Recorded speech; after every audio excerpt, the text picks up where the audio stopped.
लोकसभा चुनाव परिणाम आने के बाद इंडिया गठबंधन के नेता हनुमान बेनीवाल के तीखे तेवर सामने आए हैं। इंडिया गठबंधन में सहयोगी सदस्य बेनीवाल भी बैठक में न्योता नहीं मिलने पर नाराज हो गए। उन्होंने कहा कि इंडिया गठबंधन की बैठकों में उन्हें बुलाया नहीं जा रहा। रिजल्ट आने से पहले 1 जून को और बाद में 4 जून को दिल्ली में इंडिया गठबंधन की बैठकें हुई।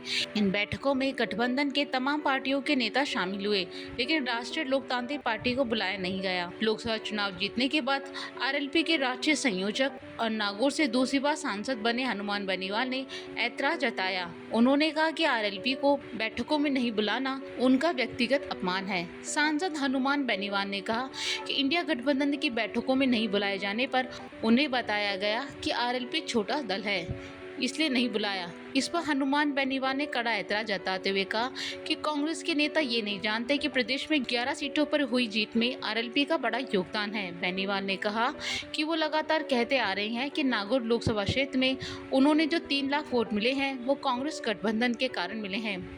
सच यह भी है कि आरएलपी की वजह से कांग्रेस को 20 लाख से ज्यादा वोट मिले हैं। अगर गठबंधन कुछ दिन पहले हो जाता तो कांग्रेस की सीटें और बढ़ सकती थी। हालांकि बेनीवाल ने ये भी कहा इस सब के बावजूद वो कांग्रेस के साथ रहेंगे और भाजपा के खिलाफ लड़ते रहेंगे। राष्ट्रीय लोकतांत्रिक पार्टी के प्रमुख हनुमान बेनीवाल लगातार दूसरी बार सांसद निर्वाचित हुए हैं। साल 2019 के लोकसभा चुनाव में भाजपा ने आरएलपी के साथ गठबंधन किया था। तब आरएलपी प्रत्याशी हनुमान बेनीवाल ने कांग्रेस प्रत्याशी रही ज्योति मिर्धा को हराया था। करीब 1.5 साल बाद हनुमान बेनीवाल ने भाजपा के साथ गठबंधन को तोड़ दिया था।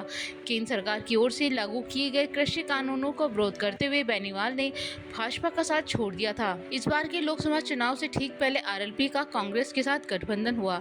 इसके बाद नागौर से चुनाव लड़ते हुए बेनीवाल ने भाजपा प्रत्याशी रही ज्योति मिर्धा को फिर से पराजित कर दिया।